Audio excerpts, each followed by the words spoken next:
Waktu Tuhan pasti yang terbaik, walau kadang tak mudah. Dalam nama Bapa dan Putra dan Roh Kudus, amin. Shalom Aleihim. Berjumpa lagi dengan saya pada perenungan hari ini, tanggal 5 Maret 2021. Jalani hidup ini penuh syukur. Bacaan liturgi hari ini diambil dari kitab Kejadian 37 ayat 3 sampai dengan 4, dilanjutkan dengan ayat 12 sampai dengan 13a dan 17b sampai dengan 28, serta Injil Matius 21 ayat 33 sampai dengan 43 dan dilanjutkan dengan ayat 45 sampai dengan 46. Saudara-saudaraku yang terkasih di dalam kasih Kristus, mungkin dari kita ada yang masih ingat bagaimana berita di televisi menceritakan bahwa ada pembunuhan yang dilakukan oleh seorang karyawan terhadap anak majikannya sebagai pewaris tunggal.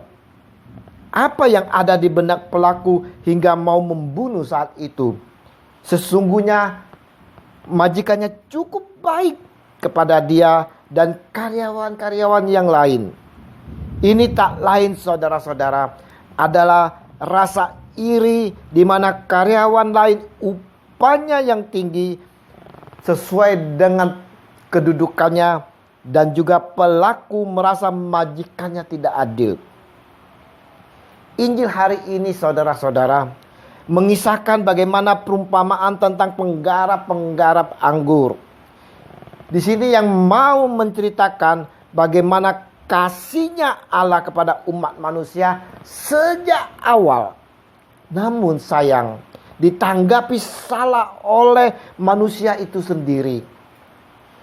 Tuhan Allah telah mengajarkan kepada umat manusia bahwa hidup ini dipercayakan kepada kita semuanya untuk dipelihara, dikembangkan, bukan dimiliki dan dikuasai.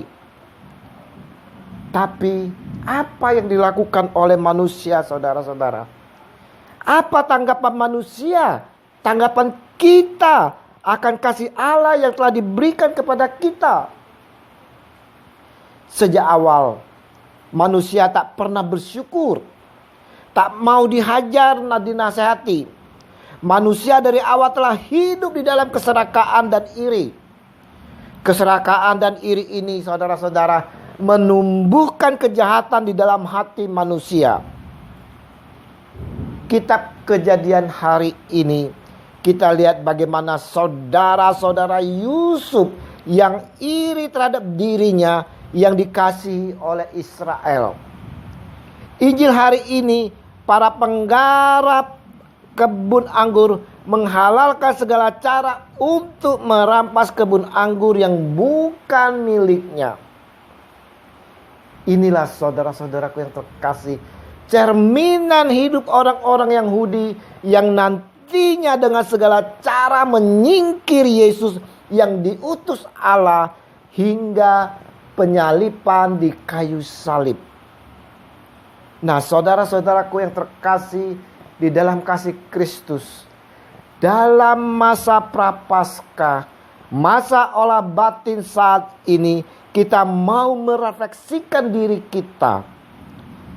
Apakah kita juga memiliki cerminan hidup seperti para imam dan orang-orang Farisi yang menggunakan segala cara demi memenuhi ambisi pribadi?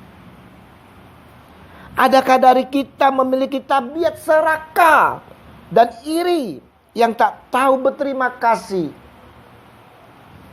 Ingat, saudara-saudaraku yang terkasih, hidup serakah dan iri akan menumbuhkan kejahatan. Sebab di mana ada iri hati dan mementingkan diri sendiri, di situ ada kekacauan dan segala macam perbuatan jahat.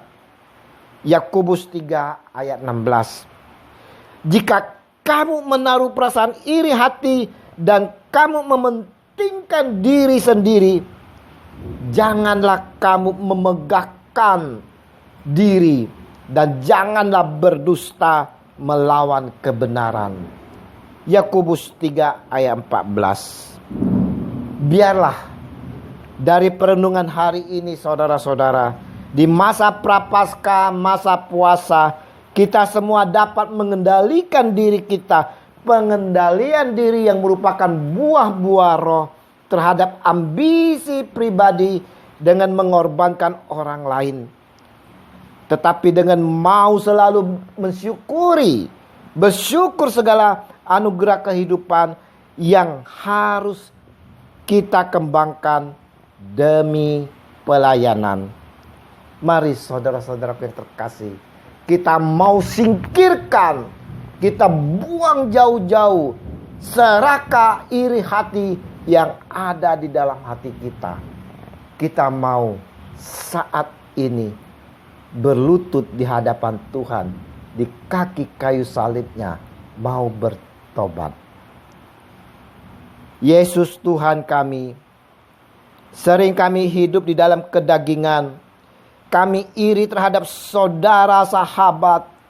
Kami pun serakah, tidak mensyukuri apa yang telah kami dapat. Bantulah kami dengan kuat kuasa Roh Kudus-Mu, agar kami senantiasa dipimpin dan dibimbing. Dengan demikian kami mampu untuk mensyukuri hidup ini, jauh dari iri dan keserakaan. Demi Kristus Tuhan kami. Amin. Dalam nama Bapa dan Putra dan Roh Kudus. Amin. Shalom.